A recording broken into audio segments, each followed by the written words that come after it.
કાલે માતૃભાષા દિવસ છે, શું કહેશો? 21 ફેબ્રુઆરી એટલે વિશ્વ માતૃભાષા દિવસ.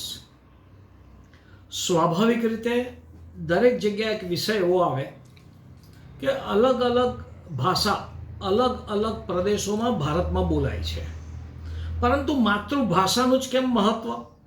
કારણ કે માતૃભાષા એ એવી ભાષા છે કે જે ભાષા બચપણમાં બોલાતી ભાષા એ માતૃભાષા, માના કુખમાંથી જન્મના સાથે બોલાતી ભાષા એટલે માતૃભાષા, પોતાના દર્પણમાં જોઈને સીધે સીધી બોલાતી ભાષા એટલે માતૃભાષા, સ્વપ્નમાં વિચારમાં સતત સાથે રહેતી ભાષા એટલે માતૃભાષા. એટલે આ માતૃભાષાનું મહત્વ દુનિયાના કોઈ બી પ્રદેશમાં રહેતા હોઈએ તો એ પ્રદેશના લોકો માટે, એ દેશના લોકો માટે, એ રાજ્યના લોકો માટે માતૃભાષાનું મહત્વ હોય છે.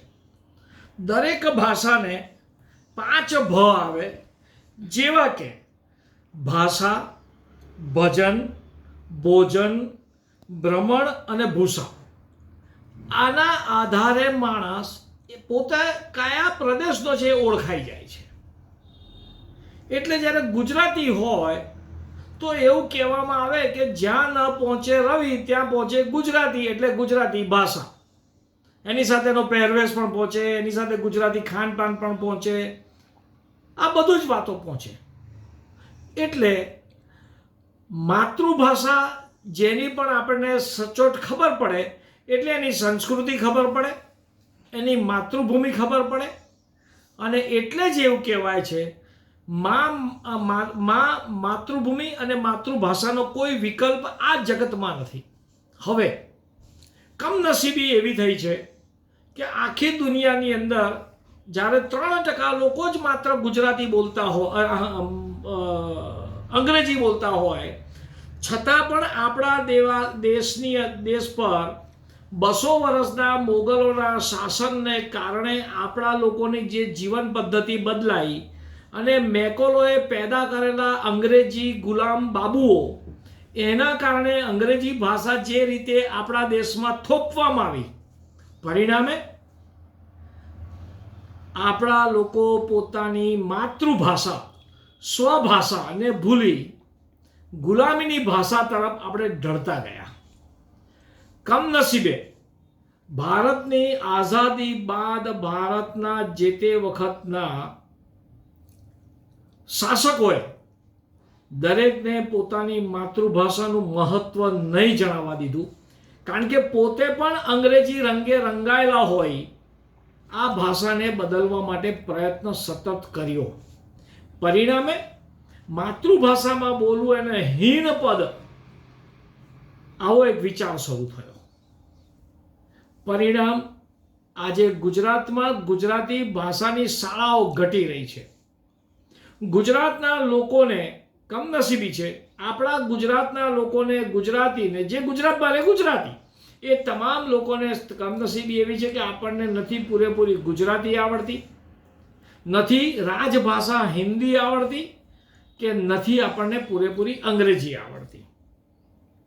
હવે એમાં પણ કેટલાક મુદ્દા આવ્યા કે જે લોકો ગુજરાતી ભાષા માટે કંઈક પ્રયત્ન કરે છે, પરંતુ કેટલાક આપણા જ વેદિયાઓ કે જે લોકો ભાષાના વ્યાકરણની ચિંતા, હું સમાજને સભાનતાપૂર્વક આજે એવું કહી રહ્યો છું કે જ્યારે કોઈ વ્યક્તિ ભાષા માટે મહેનત કરતા હોય એ તમામના પ્રયત્નોને આવકારવા જોઈએ, એમાં ભાષા શુદ્ધિનો પ્રયત્ન કરવો જોઈએ, નહીં કે ભાષાની અશુદ્ધિને કલિષ્ટ કહીને ઉતારી પાડવાનો પ્રયત્ન કરવો જોઈએ. પરિણામ સ્વરૂપ આવા કેટલાક વેદિયાઓના પાપે ગુજરાતી ભાષા માટે પ્રેમ ધરાવનારા લોકો બહાર આવતા ડરે છે કે મારી ઉચ્ચાર ખરાબ હશે તો મને માછલા ધોશે. પરંતુ હું આજે એવું કહીશ કે ક્રિકેટના મેદાનમાં ઊભો રહેલો ખેલાડી રન આઉટ થઈ જશે તો રન નહીં વધી શકે, પરંતુ મેદાનમાં એને ઊભો રહેશે તો રન બનશે. એ જ પ્રકારે માતૃભાષામાં કદાચ વ્યાકરણની અશુદ્ધિ હોય, બોલવામાં ભાષાની અશુદ્ધિ હોય, પરંતુ માતૃભાષા માટે જેને પ્રેમ છે એને માતૃભાષાની સતત વાત કરવી જોઈએ, નહીં કે ડરીને બેસી જવું જોઈએ. મને પણ અનુભવ થયા છે અને મેં જાહેરમાં કહ્યું છે કે મારી વ્યાકરણ અથવા ભાષા શુદ્ધિ નહીં હોય, પરંતુ માતૃભાષા પ્રત્યેનો, માતૃભૂમિ માટેનો અને મારી મા માટેનો મને જે અસ્ખલિત પ્રેમ છે એના કારણે કોઈ પણ આવા વેદિયાઓથી ડર્યા વગર હું સમાજના સન્મુખ આ વિષય મૂકીશ કે મારી માતૃભાષા ગુજરાતી છે, આ માતૃભાષાનું ગૌરવ વધવું જોઈએ. મારી ભૂલ હશે તો હું સુધારવા પ્રયત્ન કરીશ, જરૂર પડે તો ગુજરાતી શિક્ષક રાખીને હું શીખવા તૈયાર છું. પણ આવતીકાલે જ્યારે માતૃભાષા દિવસ છે, હું આજે આપના માધ્યમથી એવું પણ કહેવા જઈ રહ્યો છું કે જ્યારે ભારતના 4 સ્ટેટની 5 સ્ટેટની અંદર જે તે સ્ટેટની ભાષામાં ન્યાય આપવામાં આવે છે, તો ગુજરાતમાં ગુજરાતી ભાષામાં ન્યાય કેમ નહીં? નામદાર ગુજરાત હાઈકોર્ટની અંદર ગુજરાતી ભાષામાં ન્યાય કેમ નહીં અપાવવો જોઈએ? ગુજરાતી વ્યક્તિ નામદાર હાઈકોર્ટમાં જઈને ગુજરાતીમાં દલીલ કેમ ન કરે અને નામદાર હાઈકોર્ટ કેમ ના સાંભળે? આના માટે સંપૂર્ણ ગુજરાતના લોકોએ એક અવાજે ઊભા થઈ આખા વિશ્વમાં આંદોલન કરવું જોઈએ કે નામદાર ગુજરાત હાઈકોર્ટની અંદર ગુજરાતી ભાષામાં જ દલીલો કરવી જોઈએ. વ્યક્તિ કાયદાની જોગવાઈ મુજબ ઇન પર્સન પણ વ્યક્તિ દલીલો કરી શકે છે.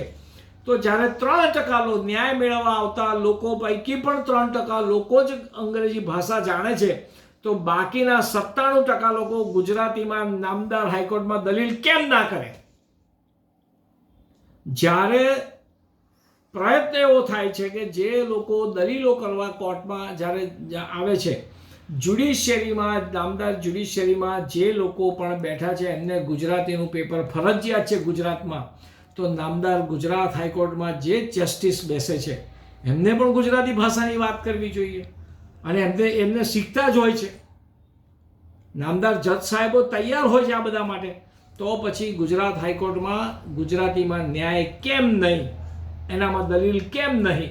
આના માટે પણ સુપ્રીમ કોર્ટે આ દિશામાં આગળ વધવું જોઈએ. અને અમે એવું સ્પષ્ટ માનીએ છીએ, મારો ન્યાય મારી ભાષામાં. આનું છેલ્લા 3 વર્ષથી હું સતત આંદોલન ચલાવી રહ્યો છું. આજે પણ આ આંદોલન ચલાવી રહ્યો છું. છેલ્લા 1 મહિનામાં મેં 5 આ જ વિષયના વિડીયો યુટ્યુબ પર અપલોડ કર્યો છે, નીરજ જૈન એડવોકેટના યુટ્યુબ પર. મારી આપ સૌને દર્શક મિત્રોને વિનંતી છે કે આવો આપણે સાથે મળી આપણી ભાષાનું ગૌરવ વધારીએ અને સાથે સાથે નામદાર ગુજરાત હાઈકોર્ટની અંદર પણ ગુજરાતી ભાષામાં ન્યાય મળે, ગુજરાતી ભાષામાં દલીલો થાય, આના માટે પણ આપણે સભાનપૂર્વક પ્રયત્ન કરવો જોઈએ. આવો કાલે 21 ફેબ્રુઆરીએ આપણે સૌ આપણી ગુજરાતી માતૃભાષાનું ગૌરવ વધારીએ. કોઈ બીજી ભાષાને એટલે અંગ્રેજીને હીન પાડવાનો પ્રયત્ન નથી, એનું જ્ઞાન હોવું જોઈએ, પરંતુ એનું જ જ્ઞાન હોય ને માતૃભાષાનું જ્ઞાન ના હોય, આ કોઈ સંજોગોમાં ચલાવી શકાય નહીં. અને એટલે જ આપણે સૌ ગુજરાતી છે, આવો આપણી માતૃભાષાનું ગૌરવ વધારીએ.